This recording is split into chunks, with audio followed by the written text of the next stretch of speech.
Today you will learn 5 confident mindset tips when you're afraid of being seen. That worked for me. Visualize your calm and happy place. When you're afraid of being seen, it can feel like you're being judged and criticized constantly. When you're in that heightened state of stress, you are never your most confident self. Visualize in your mind a calm place where you feel relaxed and happy.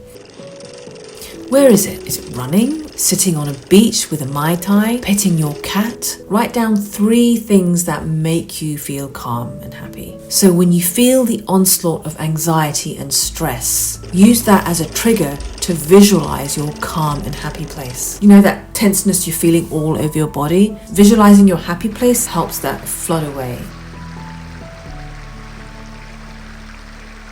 Do uncomfortable things. Convenience and comfort keeps you sedentary and small, making ordinary things like talking to people seem impossible and scary. 49 years this body has been on this planet, and I can tell you with absolute certainty, not something I've read from some self-help book, but something I have experienced. The absolute fastest way to becoming a more confident version of you is by doing things that make you feel uncomfortable, that scare you a little. At 26, I never lived away from home. The longest time I'd been away from my mother was 2 months. I was staying with relatives on holiday, so I wasn't on my own. But when I ran away from home at 26, lived in London, it was the scariest decision I had ever made in my life. On the other side of that discomfort, I became more confident and free to live my life, travel the world, marry my wife. And confidence is contagious. When you become confident in one area, that confidence spreads to all areas of your life, including the fear of being seen. So look for small things that make you feel uncomfortable. Go on holiday on your own. Go to the cinema on your own. Go and eat lunch on your own. When you do, your confidence grows, and then people seem less scary. Change is possible.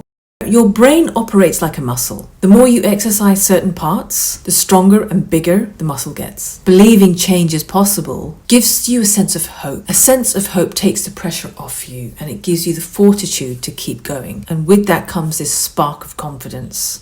Write your own story. You've got a voice in your head that's narrating your life. Some of you are already aware of that voice, but most of you are completely unaware. You're probably thinking, what voice in my head? That's the voice right there. Most of the time, that narrator in your head, the squatter in your head, as I like to call it, tells you things, most of which are completely untrue and unhelpful.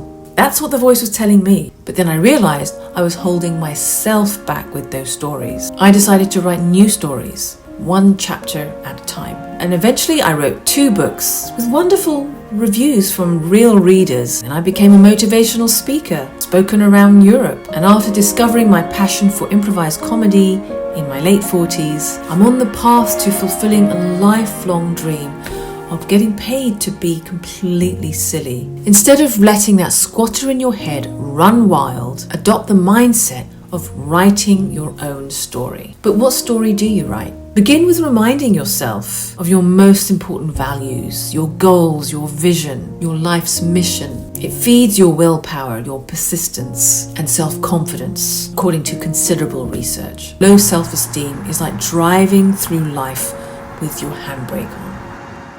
What small action can I take right now? During my days as a sales professional, during client meetings, I was fine one-to-one. I'd have a good chat with someone. 2 or more people felt like I was in Wembley Stadium facing the whole crowd. It terrified me. I would start to feel self-conscious. And eventually, after a humiliating experience, I finally faced my fear of public speaking, joined a speaking club, Toastmasters, highly recommend it. I overcame the fear, realized a passion. I'm now pursuing paths that make me the most visible person in the room. I would have remained fearful if I had not taken action.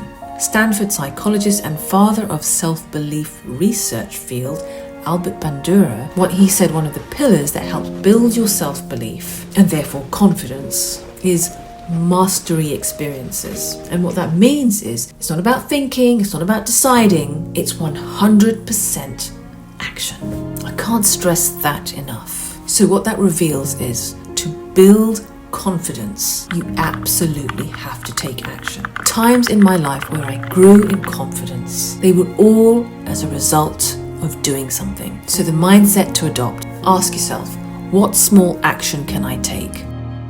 One of the biggest drains of your productivity is procrastination and not getting stuff done. You know the things you should be doing, the things you should be working on, and then not doing it makes you be really hard on yourself, which makes you feel awful. So watch this video next so you avoid that toxic feeling and instead you start getting stuff done. So you can instantly boost your confidence and start getting yourself out there. Go ahead and watch this next. Thanks for watching. I'm Anise Kizelbash. I will see you in another video. Bye!